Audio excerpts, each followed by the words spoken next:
আসসালামু আলাইকুম। আমি শরীফ রশিদ। আশা করি আপনারা সকলেই আল্লাহর অশেষ রহমতে ভালো আছেন।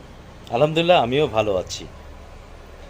এই সমাজে আমরা অনেক মানুষ চলাফেরা করি, অনেক মানুষ মানুষের সাথে ওঠা বসা করি, কিন্তু একটা বিষয়ে আমি খুব চিন্তিত।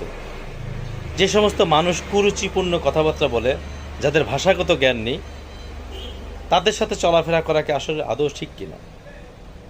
কারণ ওই সমস্ত ভাষাগত কুরুচিপূর্ণ কথাবার্তার লোকজনের সাথে চলাফেরা করলে ওই কুরুচিপূর্ণ কথাবার্তাগুলো আমার ভিতরে আসতে পারে, বা ওই কুরুচিপূর্ণ লোকের সাথে আমার পরিবার পরিজন যদি কেউ কথাবার্তা বলে, আমার ছোট ছোট বাচ্চারা যদি ওর সাথে সম্পর্ক রাখে, তো আমার বাচ্চার ওই ইফেক্টটা হতে পারে।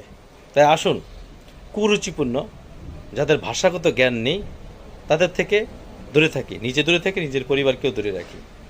সবাইকে ধন্যবাদ। আসসালামু আলাইকুম।